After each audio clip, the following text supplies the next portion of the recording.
You're listening to another Geek Pride podcast.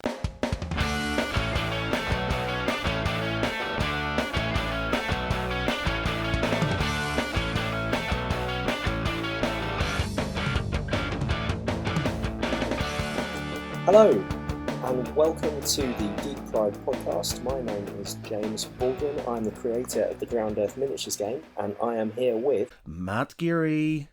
There was meant to be a few more other bods with me today, James, but unfortunately they're all useless. And How rude. How rude. How bloody rude indeed. But there you go. It's like herding cats in Geek Pride, trying to get people to do things. A prime example is the guys from Geek and Son, who do awesome sort of like tables and stuff.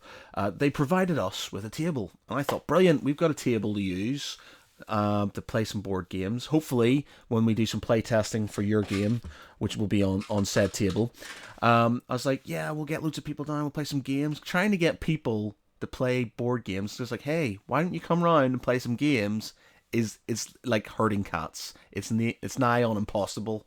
Damn people! I saw a great meme the other week on Facebook, which was exactly that. You know, who wants to play a game? And then a million people put their hands up. It was like, how about Tuesday? Yeah, well, I've got this, I've got that, and Yeah, I've seen the Yep. I've seen the RPG version of that. It's like basically the same thing. It's like, we all want to play this game, and it's like, yeah, like, well, when do you want to do it? Tuesday, Saturday, after 6:30, and it's so true because I play an RPG quite regularly, and it's a nightmare getting people to do things. It's just so, it's so much easier when you're younger. I think when you get older and you get girlfriends and wives and kids and responsibilities, trying to balance geeky habits is a lot harder.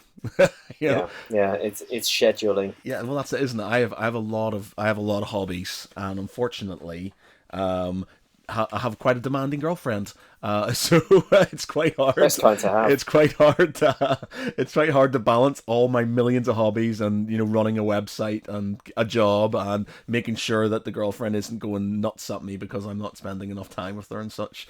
So yeah, it's definitely getting older. That's the problem. But anyway, past that.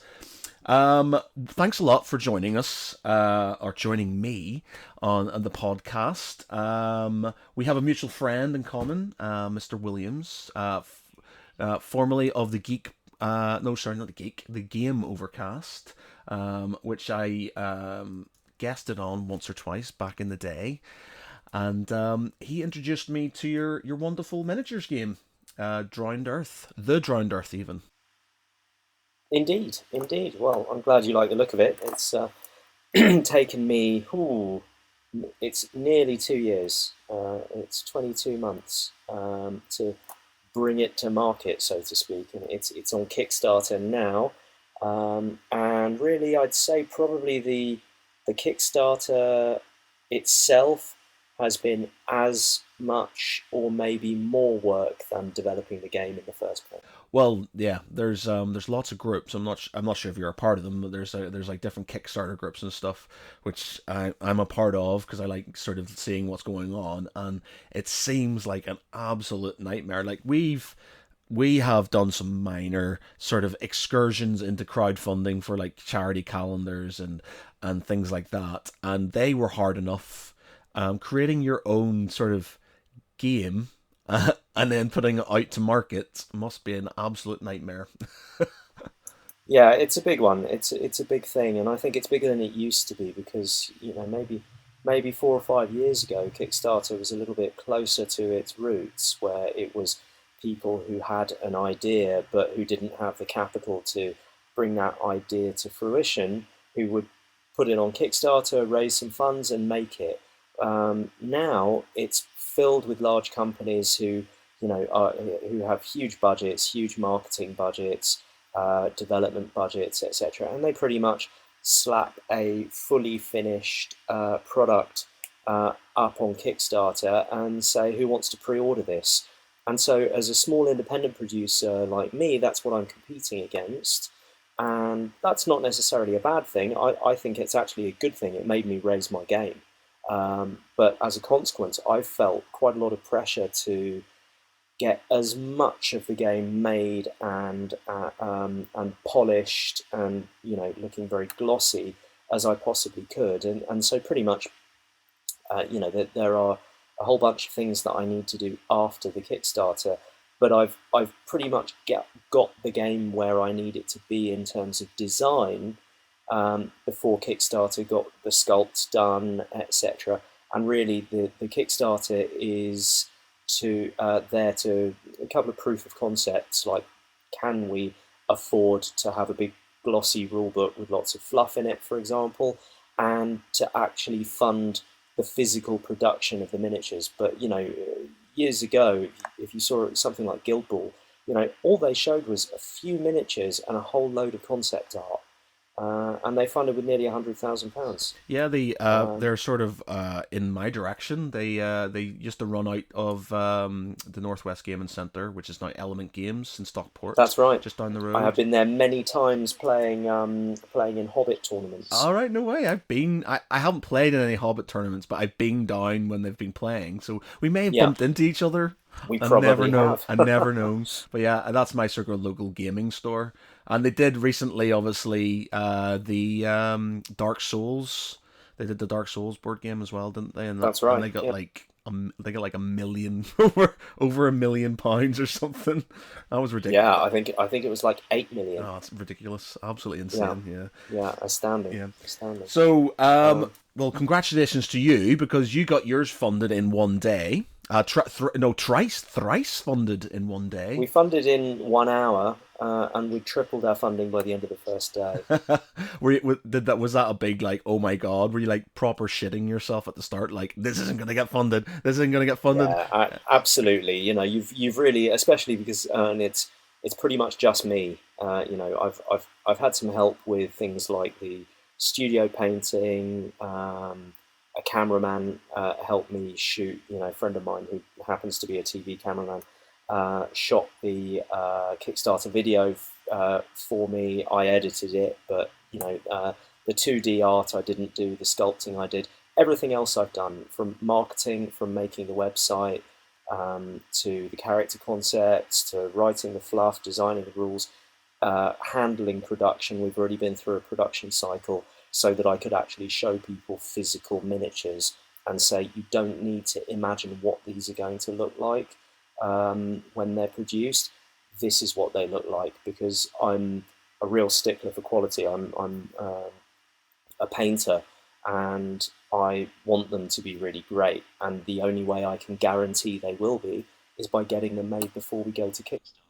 Well, I saw on the Kickstarter that you had sort of some models already sort of made up, so people could see what it's going to look like physically. Yeah. Did you say you sculpt them? Did you sculpt the miniatures? No. I didn't do the sculpting, and I didn't do the 2-dimensional art. Those are both very, very specialists, highly skilled jobs. Well, so I was going to sort of like talk about the game itself first, but because we're here, creating a Kickstarter, there's a lot of people, who might listen to this, or out there who want to do something similar.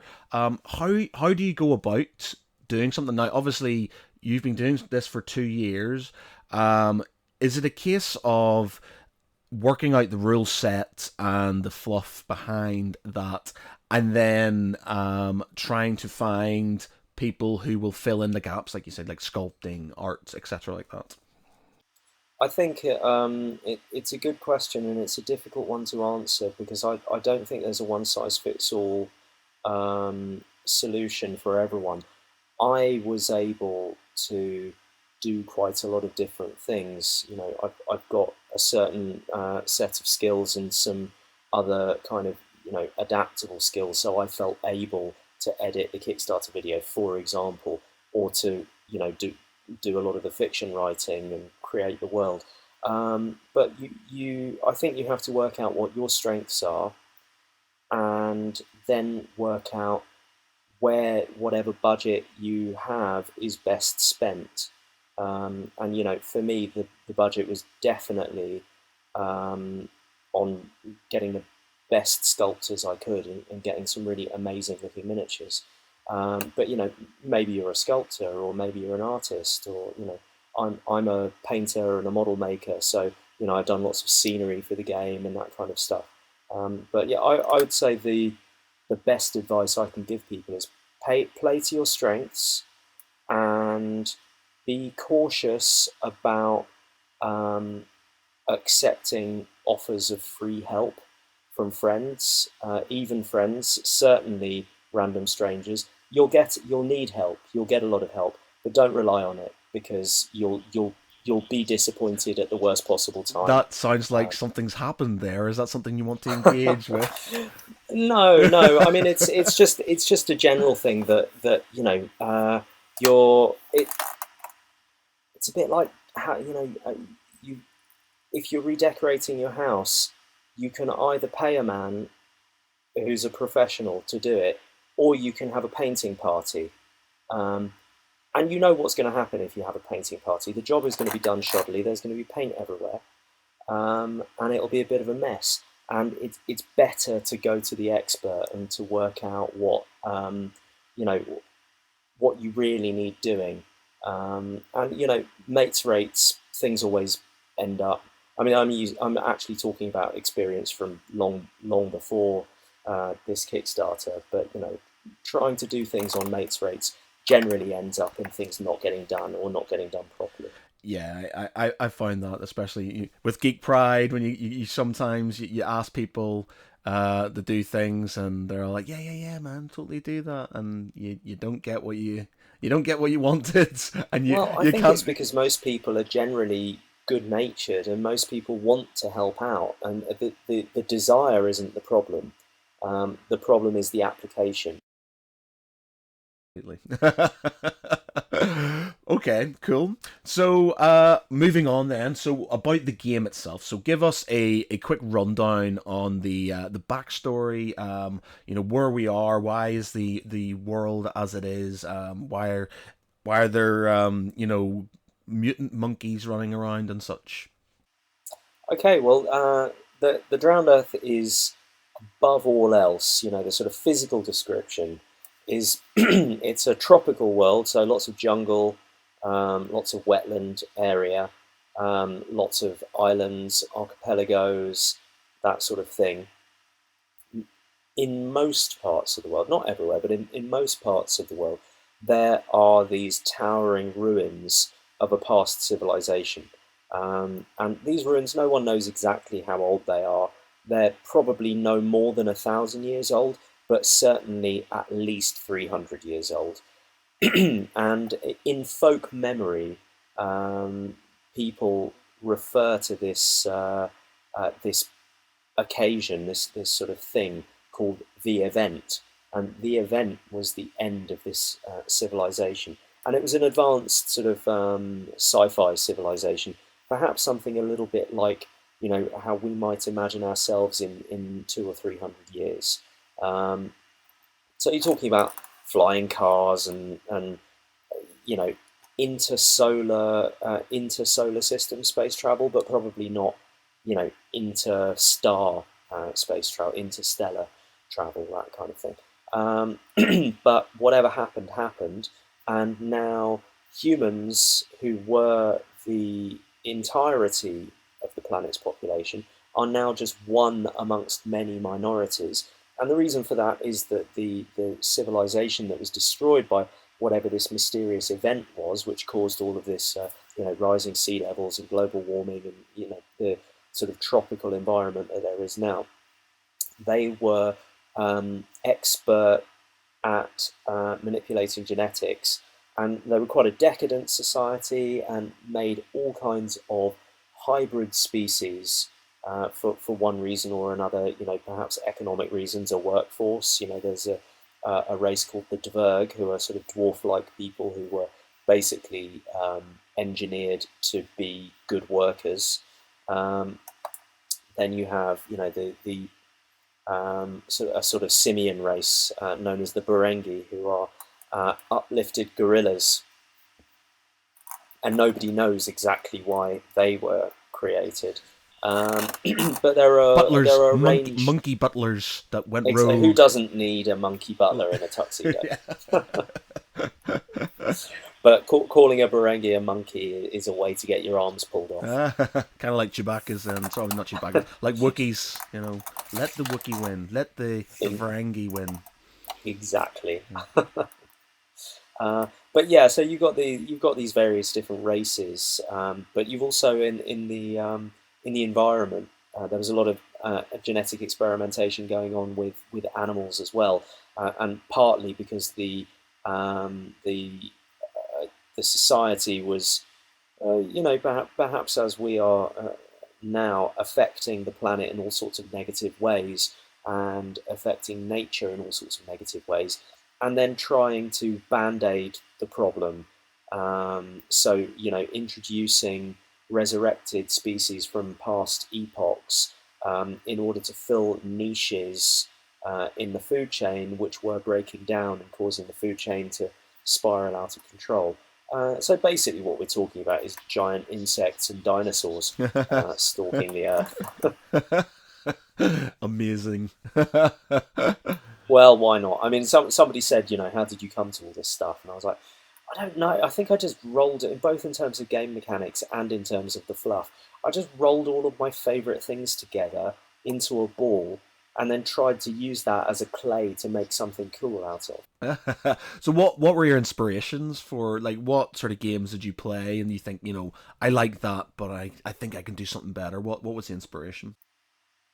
Well, I mean, I don't want to answer that question exactly because I don't want to rag. I mean, in largely what I've done is I've taken games which I really like and said that's great, but it does that one thing that I don't like, and so I don't want to refer to games negatively, generally because they're games that I like, but I felt that there was room for a game that gave an incredibly immediate cinematic feel, where you were constantly coming across these situations in the mechanics which are like hooks on which story will naturally hang off.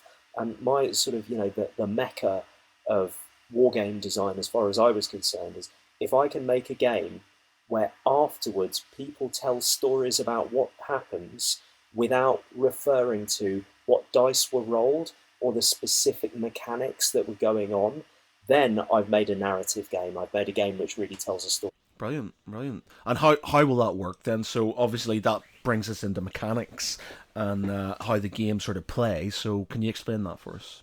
Sure. Well, there's a number of sort of mechanics, and some of which I think are. It's difficult to use the word unique because there's nothing new under the sun, but certainly things which I felt were unusual or innovative or something, and then a whole load which are derivative of lots of other games that you've played before. And I don't say that as though it's a bad thing. I think in wargaming, in particular, you need to lean back on pre-accepted convention so that you're not boggling people's minds. There's probably a reason why an awful lot of games resolve line of sight in the same way. It's probably because that's just a really good way of doing it, and there's no point in trying to reinvent the wheel. How does line of sight work in sorry, my bloody the Drinder. Sorry, I've got bloody something stuck in my throat. I'm going. How does line of sight work in the Drowned Earth? Well, that's an interesting question because it's one of the few things. The game is currently in beta, and I've got some tidying up to do after the Kickstarter. But line of sight is actually one of the things that is going to change. So anyone who knows the game now, I'm going to make a massive spoiler and they're going to get really excited. But at the moment, it's a true line of sight game, which is from head to any part of the torso or legs, basically the trunk of the model. So no saying I can see the tip of his gun and so I can shoot him. But any reasonable amount of the model. And I've kind of fudged that because I couldn't think of the way that I wanted to do it or the way that I thought was the best way to do it. So I put in a placeholder, and that placeholder ended up staying a little longer than I intended. How it will work is that we're going to use. I kind of succumbed to an idea that I was trying to avoid, although I'm implementing it in a slightly different way. We're using a template. So each model, depending on its base size, has just a piece of perspex, basically, that you put in front of the model, and there are markings on the perspex.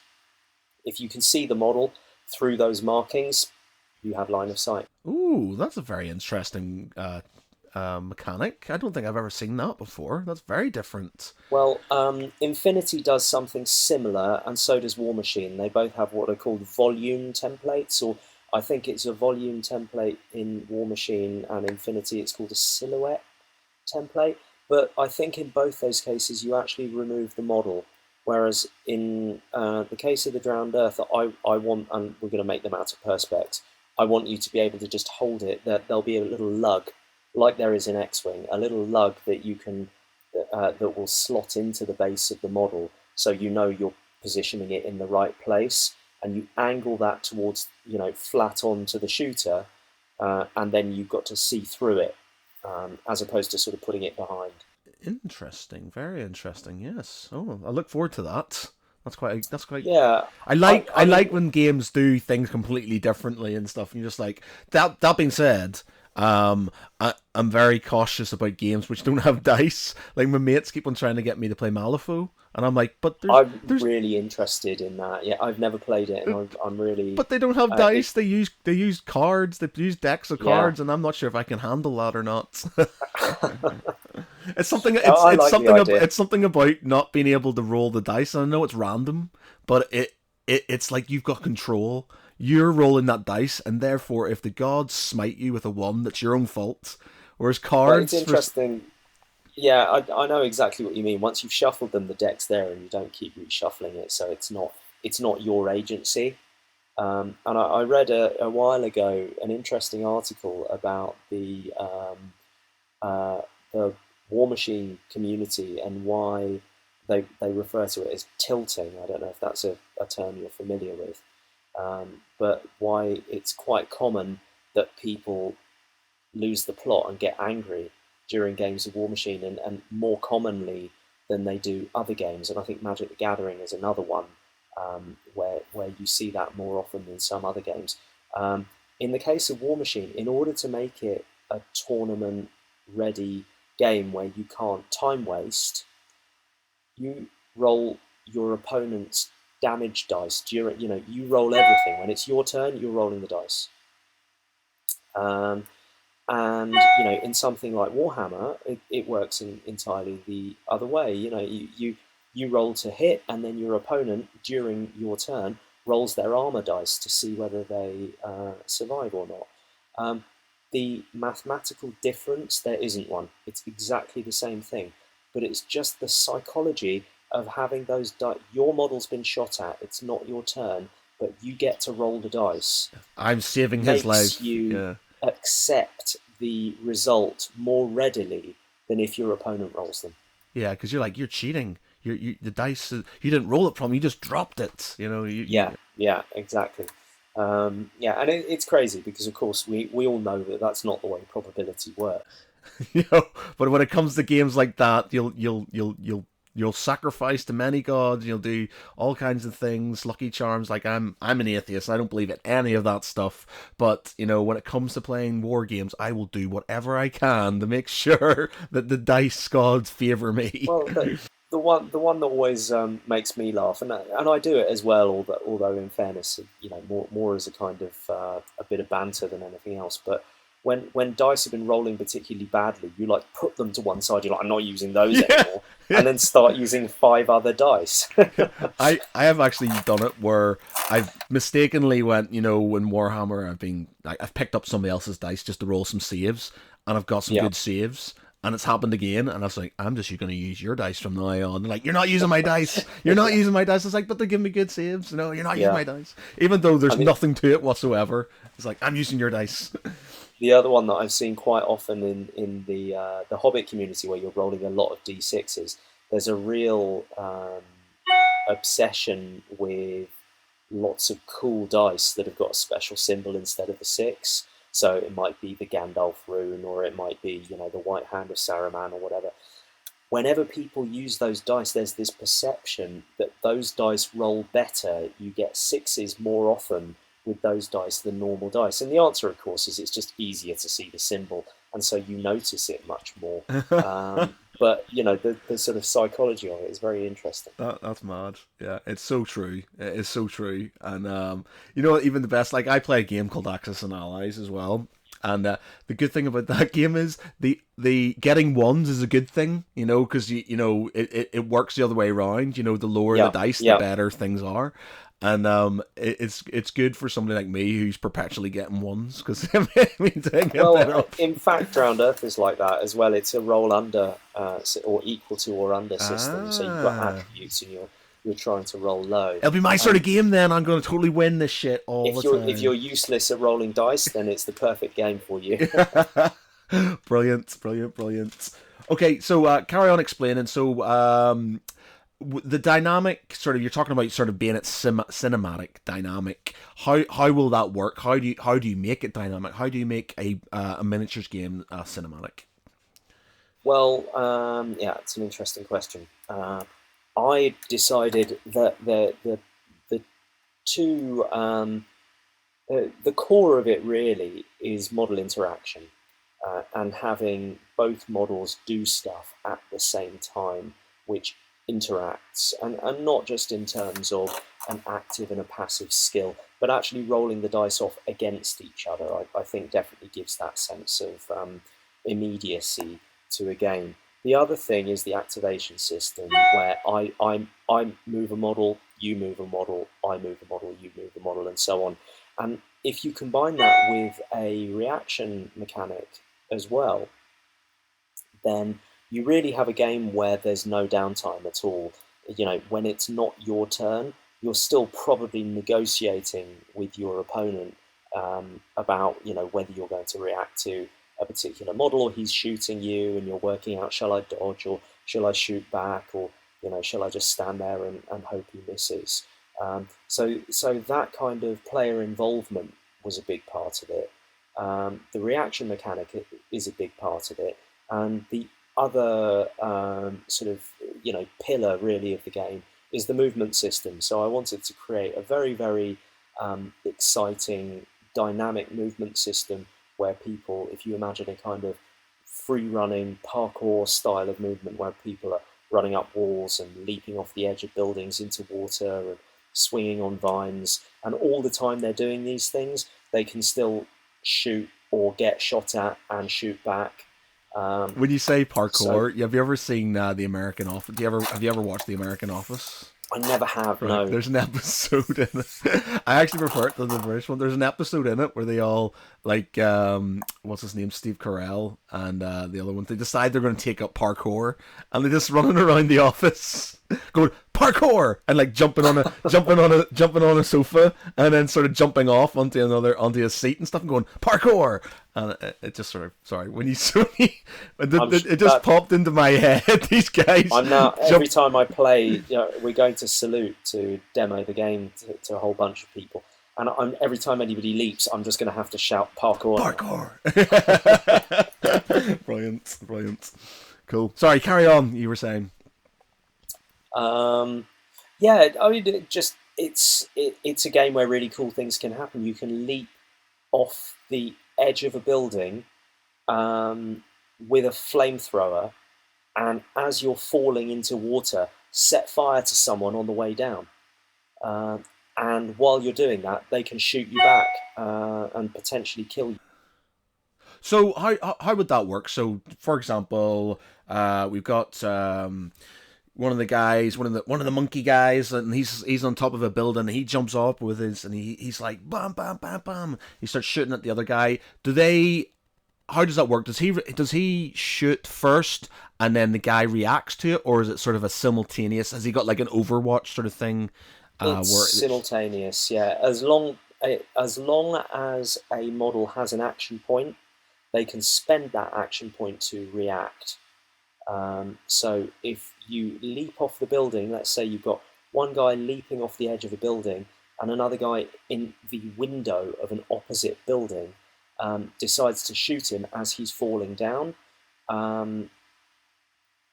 If the falling monkey has a second action point, as well as the one that he used to move with, he can spend that to shoot back, and then they'll be rolling against each other. Interesting. Oh, that's very good. So it does feel like it's not like in Warhammer 40k where you spend about an hour deploying your units and then shooting and doing psychic phases and stuff, and then your opponent does the same. It's literally a case. It's not. Very much a case of my guys have got action points left. You're basically going pretty much at the same time. Yeah, very much so. You've almost always got agency. There's almost always, even when it's not your turn, you've got choices to make. There's things that you can potentially do. Ah, interesting. I'm looking forward to playing this game now. Yeah, so you're definitely going to have to let me have a go, because absolutely, that sounds like an amazing idea. Yeah. It's my game. I kind of have to like it. Otherwise, I've done a bad job at making a game I don't like myself. But I tried to make the game that I wanted to play. It's somebody said. In fact, it was such a good quote that I used it on the website. He said, almost every game I have played has come down to one critical, dramatic moment where after the game, I can say, that's the moment that won or lost the game. Ooh. And that's cool, right? Yeah, that's very cool. That's very cool. So within the Kickstarter itself, we've passed the account. What can obviously we'll stick a link up, but what can people get for it? How much does it cost them? What can they get? Well, I'm pleased to say that in the first 6 hours we unlocked all 4 factions. So when the Kickstarter opened, there were only 2 available, but very quickly the other 2 became available as well. And each faction starter is 5 characters. You've got your leader, you've got your tough, who's a big guy on a 40mm base, who they're in fact all guerrillas, Barengi, at the moment, although in the future we'll see other races and other kinds of tough. You've got a mechanic, a medic, and a scout. Oh, so this is something I didn't understand. It's not like it's factions where there's going to be mixed races within certain factions, so it's not all going to be just... Absolutely. Yeah. Very interesting, very good. Yeah. Okay. The factions are divided along vocational lines, really, rather than racial lines, and diversity and integration and tension, interracial tension, all of these ideas are very strong themes in the game. This idea of diversity in race, diversity in environment, diversity in different technological levels, because you've got all of this fantastic technology hanging just buried in the ground in these ruins, but many people are living virtually in mud huts, or in fact some people are genuinely living in mud huts, certainly in just wooden houses and what have you, with one or no light bulbs and a windmill on top. So you can be floating along the river, and on one side you've got a whole load of relatively tribal people in a dugout canoe, and there might be a petrol-driven outboard motor zooming on your right. Okay, sounds very good. So your starter pack, you're getting what, 5 characters? Are you getting a rule book with that as well, or what's the score? No, the rule book again. The rule book was locked when we started the Kickstarter, but we managed to unlock that on the first day. But the rulebook is free as a PDF. At the moment, it's the beta version of the rulebook online, but when the actual rulebook comes out, the first edition, that will also be free online. The difference is that the physical copy will have lots of information about the world and the characters and the background, fluff, so to speak. Okay. So you're basically how much will each sort of perk cost people? So the starter sets are £35 each. Of that, you get 4 infantry size models, and then one, big chunky model. And in fairness, if you want one, it's 35. If you want two, it's 67. If you want all four, it's 115. So they get quite a bit cheaper if you want to go all in and get that sort of diversity in there, which is quite a nice thing to do anyway, because there are lots of different play styles. And what about sort of rules for the characters? Are the specific ones for are the rules all the same for the different characters, or are they differ? I'm guessing there's not going to be codexes, or is it going to be you get rule sheets with them, or is it all going to be in the PDF? We, in fact, just yesterday unlocked profile cards. So every character model will ship with a profile card. And the animal models, we've got little oviraptors and dilophosaurs, Spitty from Jurassic Park. Those, because they're not named models, they don't come with one each. They just come with one profile card, which is a reference card. It doesn't have any game function. It's just so you've got them there and you can easily refer to them. But every model has special rules. Characters usually have 3 special rules, one of which is specific to their profession. So all mechanics have repair, makes sense. All leaders have order. And then you've got 2 unique skills, usually one of which is not exclusive, but common to the faction that the model is. Oh, okay. That sounds good. That sounds very good. And a terrain, I guess that's just stuff. You won't be you're not getting any terrain with this. It's just something you need to, like with Warhammer, you just sort of make yourself. Yeah, that's right. That's right. So I am actually looking at working with some partners to get terrain done in the longer term. But for the Kickstarter, it's just didn't. It was one more product, and something I was very, very cautious about, very careful about, is that I don't want to deliver late. I know it's kind of it's a forgiven sin in Kickstarters, but I don't want to. I don't think I've ever had a Kickstarter that has come in on time. I've had one that was a year late. I've had one that was 6 months late. I've had one that was 3 months late. I've got one that was formerly on Kickstarter. This is Hero Quest 25th anniversary, which was on Kickstarter, then got stopped because of publishing issues, and then went on a Spanish site. I can't remember the name of it. Basically, a Spanish Kickstarter, and I've been waiting 3 years for that. And they keep on saying, yeah, it's coming out this month. One day, and it was meant to come out in March, and it's just like, nope. And I'm just like, fuck's sake, man! It's gonna be the 30th anniversary before I get my 25th anniversary Hero Quest. Yeah, and just don't. I mean, if you don't know what the date is, don't say. But I'm pretty determined not to make that mistake. You don't have complete control over things. You're working with printers in China and manufacturers elsewhere, and you've got the shipping logistics to deal with, customs, etc. It's a complicated process, and I think that Kickstarter producers who deliver a little bit late, it's just one of those things. I would really like to not do that though, and I will do my best not to. It's out of my control, but I'll do my best. Did you give yourself a buffer zone? Because I know. I've talked to friends and was like, oh man, we should write it, we should do a game, we should do this, and they've been really optimistic. Yeah, I'll be done in X amount of time, and I was like, man, things go wrong all the time.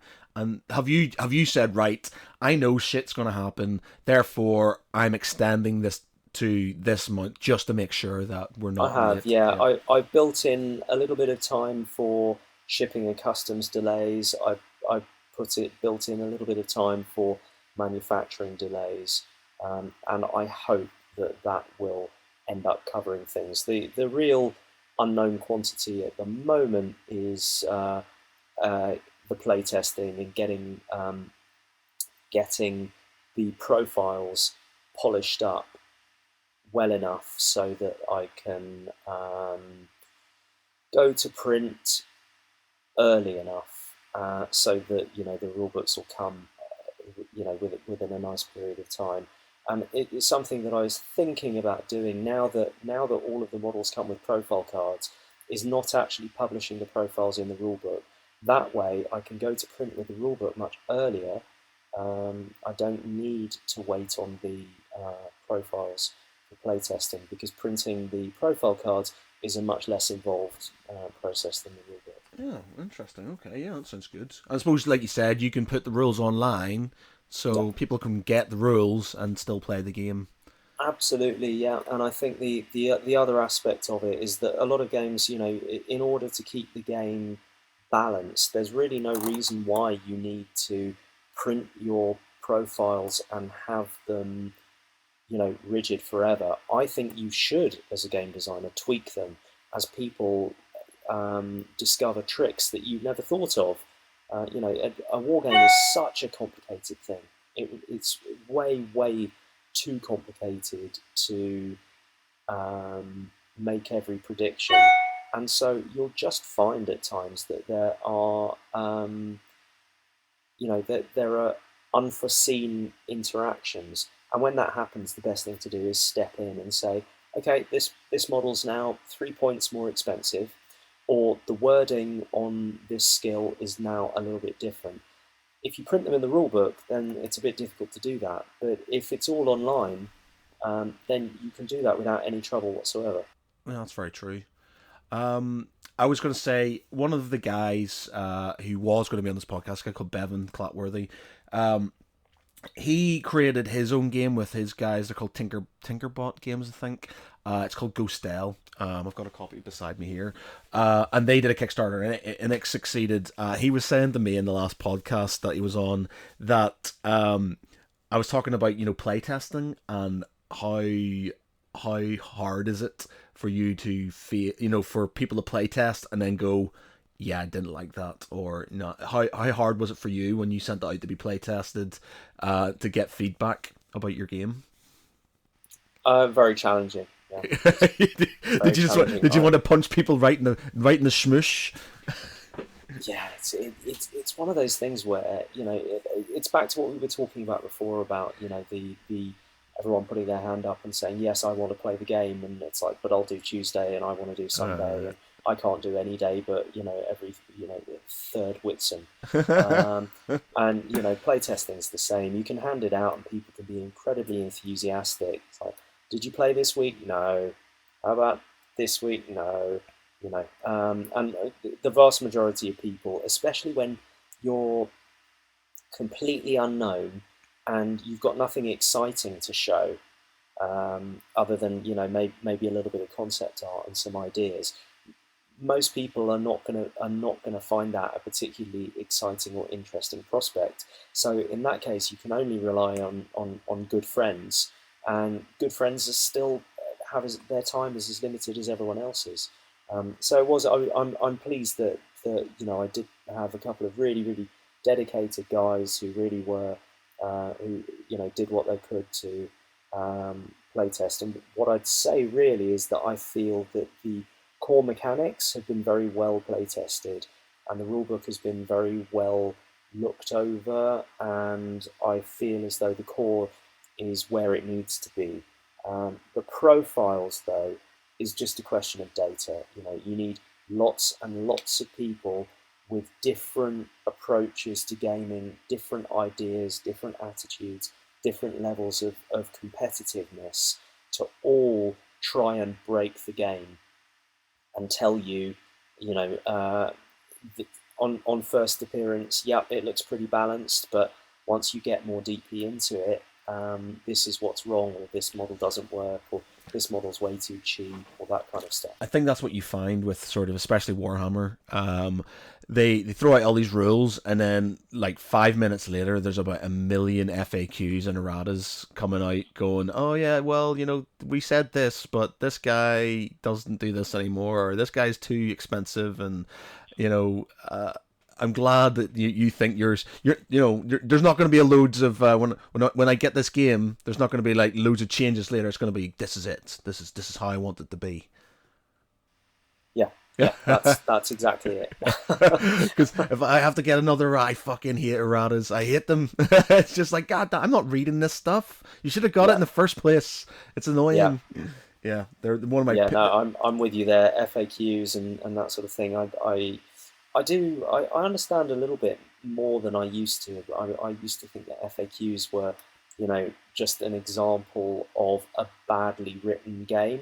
But now I realise that coming from the perspective of somebody who sat down to write a rule book and make it clear and understandable, that part of the reason why you don't answer every single question in the appropriate section is because it makes it unwieldy and difficult to learn and difficult to read.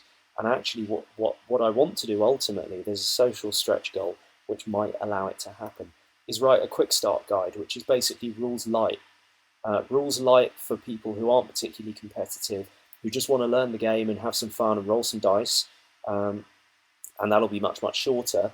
And then you can refer to the actual rule book, um, which is a much weightier tome, to answer all the difficult questions about exactly what order do these things happen in, because it makes a huge difference, if you do that first or that first.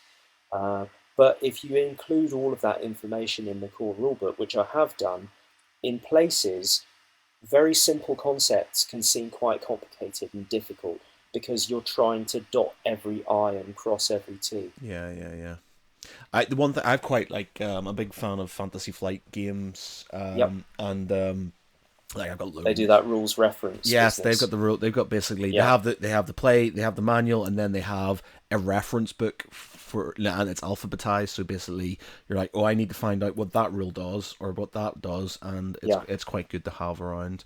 So I'm quite keen on those because the rules are generally smaller. Um, you have the you have the quick start at the start, then have the complicated stuff towards the end, and then they yeah. have this rules reference as well. So I quite like that sort of thing.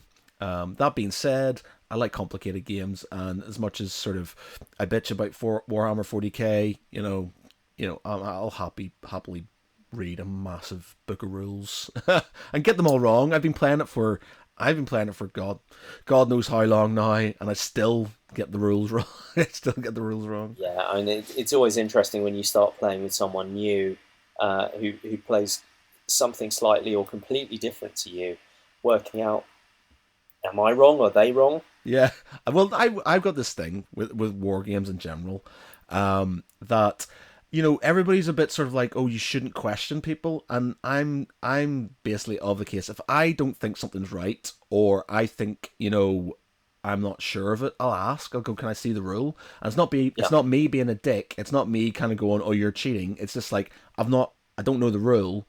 Can you and show you it to want to me? learn it, I want to right? learn it and stuff. It's like, Yeah, I play a lot of 40k when I've got time, and I'm always playing people, who play different races, and I'm generally Imperial races, so I know their rules ish pretty much.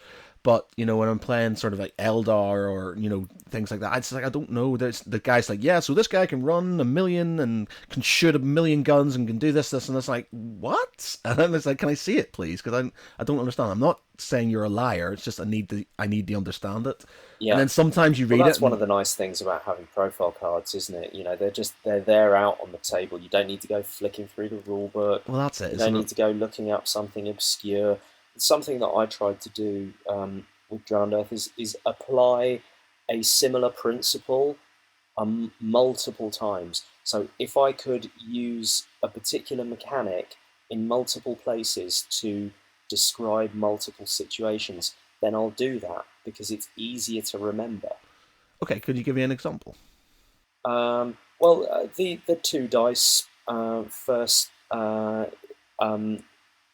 first dice result is pass, second dice result is nail it. So you're you're rolling two dice, and most models have two versions of a stat like speed. Weapons have two armor values, two damage values and two range values. And what those correspond to is, did you roll one or two successes on your dice? So you see that over and over again. And so every time you're going to make that kind of a test, it doesn't matter whether you're shooting, it doesn't matter whether you're trying to jump from one thing to the other, it doesn't matter whether you're trying to command somebody on your team, whatever you're trying to do, you know that the first number is a pass and the second number is a double pass. We call it. Oh, okay. Oh, okay. Yeah. Good. Okay. So we're verging on the hour. Time flies when you're having fun. It certainly does. I've probably got a million other things I want to talk to you, but I want to sort of kind of prolong it too much. What about, well, last thing, what about scalability? Is this something that you want to keep sort of smaller, or is it something you envisage that will grow into something bigger? Well, the mechanics of the game are not suitable for a mass battle game. If you get like 20, 25 models on the table, it starts to break the mechanics. It's been designed as a skirmish game. I think probably the functional maximum amount of models on the table is going to be like 15, something like that. So between 5 and 15 is what I've been saying to people. I'd also say when you go over 10 models, you're probably better off. At the moment the game's on a 3x3 where they've got 5 aside. 5, 6, 7 aside, up to 10, a 3x3 is fine. If you go over that, then you're probably better off playing on a 4x4 table, I would say. But at the moment, the game is literally just 5 models aside. We'll see how the Kickstarter ends as to how many dino models you can add to that. But I envisage it being a similar scale to, we mentioned it before, but Malifaux or the Batman miniatures game or something like that, where you've got your named characters and the named characters have little groups of, like, let's say 3 goons. So in our case they'll be troops, but that's, and with special rules, but much less versatile than the character. Will there be any sort of RPG type aspects to it? So will, as sort of missions carry on, will you gain sort of stats and things, or is it literally just a case of one-offs? When I originally envisaged the game, I wanted to make that kind of a campaign-based leveling up XP game. But what I realised was what I didn't want to do was just make another one of those games that has the same flaws. So we all know what the problems are. It's great, you get 10 guys together and you're going to play over the next couple of months, and within about 1 week you've got a few guys who are at the bottom who got absolutely hammered, and a few guys at the top who, because they won a few games, got a whole heap of gold and XP. And so there's now a massive disparity in power between those two groups of people. And if you're happy just to roll dice and drink beer and eat pretzels, then that's great. There's nothing wrong with that. But I think that you can also have fun, roll dice, and drink beer and eat pretzels, and have a game which has that kind of campaign system, but a campaign system that remains relatively well balanced and fair throughout time. So that idea of balancing player skill versus a results-based power. What I don't like is games where it's a foregone conclusion before you've even got to the table. What I realised was that in order to do that, and I do plan on doing it, it might be a second Kickstarter. It takes an awful lot of playtesting, and you need an awful lot of data. And I just decided that I thought it would be better to release the game as just a skirmish game to begin with the core rules, attract people to it, get them excited about it, and then I have a body of people who are willing and able to playtest these principles, and really with that quantity of data be able to create a very, very strong campaign system that's fun and fair at the same time. A cunning plan, good sir. Indeed. Yes. Indeed, I'm full of them. The second, while we're talking about RPG things, is everyone who backs the project, from £2 upwards, gets a completely free PDF of a micro rule set, basically a homebrew, very, very light rule set that I designed for role-playing in the Drowned Earth universe. Yeah. So it'll only be about 4 or 5 pages long, I anticipate. But that actually is my favourite style of role-playing anyway. I'm much more about the story than the mechanics. So there'll be stats and there'll be ways of doing things, ways of making tests and what have you. But pretty much, there'll be a list of skills, but it's pretty much a sandbox where you hand it over to the players and say, okay, you can make this as rulesy or as rules light as you want by adding to it. But this is the core. And most excitingly of all, it's where the miniatures game is D10 based, the RPG is percentile, so it will be very easy for you to convert your roleplay character's stats into the miniatures game and use that profile on the table. Ah, brilliant. Very good. I like it. Right, okay. All right, well, we are on 55 minutes now, so for the last couple of minutes we've got, let's have all your social medias, your websites, anything that you need people to know. First off, how much longer is the Kickstarter on for? Well, the Kickstarter finishes on May the 16th at 5 p.m. So the easiest way to get to Kickstarter is to go to drownedearth.com, and you will immediately, have a big Kickstarter link thrown at you. If you want to get fancy, then you can just type kickstarter.thedrownedearth.com, and that'll take you straight through to the Kickstarter page. On Facebook, we are Facebook.com/The Drowned Earth. And on Twitter, we are Twitter.com/The Drowned Earth. It really is that simple. Brilliant. Well, before you go, all the guest presenters even, they have to come up with a hashtag for the podcast. So I need you to have a think and let me have a name for this podcast. So our last one that got released was called #MumblePants. I don't even want to explain. You have to listen to that podcast. Why? Bevan, the guy who created the game, it's a Cornish word for a woman's. What is it? It's a Cornish word when a woman has her her trousers are so tight that I don't even know how to explain it without being. It sounds really crass, but yeah, it was called Mumblepants. So I see. I'm baffled and intrigued. Yes. So yes, you need to come up with a name for this podcast then. Well, I guess this is going to be #AllTheGames. All the games. All right. #AllTheGames it is. Okay, James. Spelled with a Z, by the way. I will note that down with a Z. Right, brill. Okay, James, it's been a pleasure. Very insightful. I'm all a bit more wiser to the Kickstarter trials and tribulations, and I'm very excited to have a game of this. So by all means, if you're in the Manchester area, or if you've got somebody in the Manchester area at some point in time, then we can try it out on my gaming table.